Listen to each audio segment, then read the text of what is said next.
It started in the early morning haze of the city's industrial quarter, among warehouse shadows and the echo of distant machinery.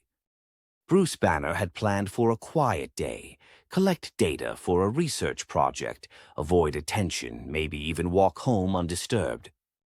But fate has a wicked sense of humor.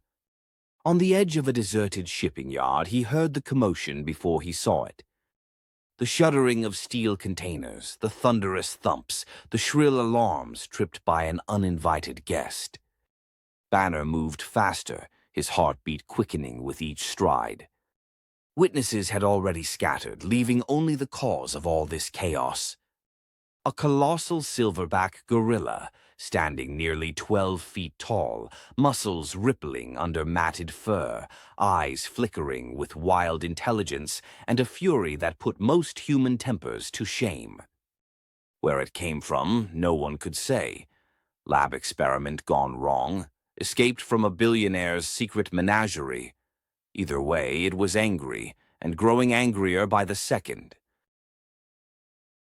Banner hesitated, took a shaky breath, and repeated the mantra he always hoped would keep him calm. But he knew how this would go. Adrenaline seared through his veins, his vision blurred, skin tinged green. In a moment, Bruce Banner was gone, replaced by the unstoppable Emerald Titan, the Hulk. Steel beams clattered to the ground as Hulk emerged from the alley, dwarfing even the great gorilla. Two titans of muscle, rage, and instinct. The city froze, the apocalypse condensed into a single street.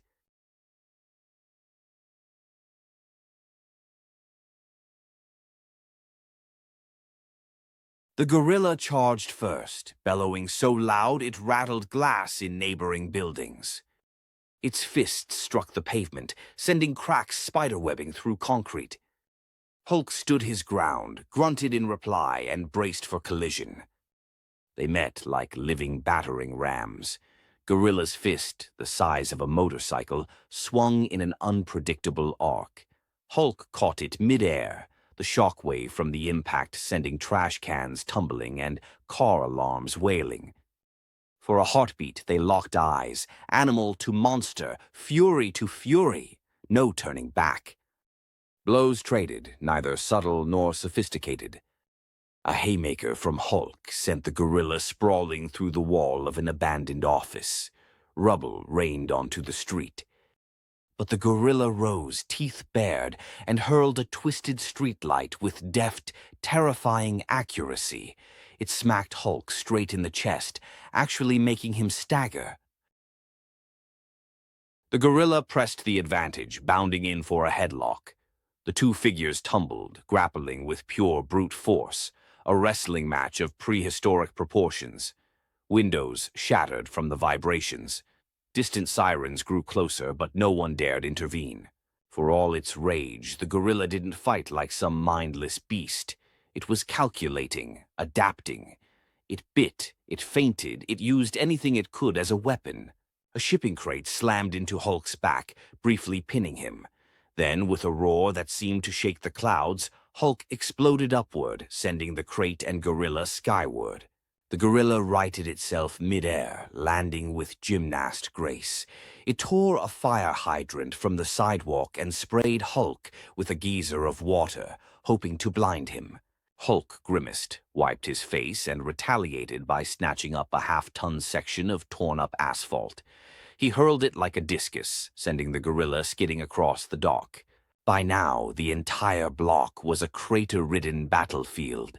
Somewhere, a scientist in a white coat would have been taking notes on stress testing, but all Banner's calculations had been replaced by pure instinct.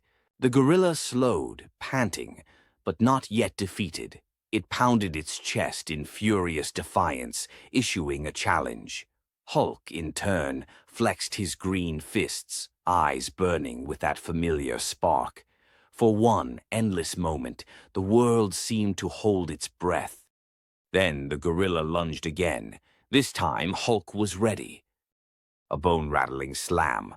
Hulk seized the gorilla's arm, spun it in a whiplash motion, and tossed it halfway across the yard. The gorilla crashed but rolled expertly to its feet, though now limping, its energy flagging. Hulk approached with a final warning growl, towering above the creature. The gorilla read the situation, perhaps understood that this was not a battle to be won. Not today.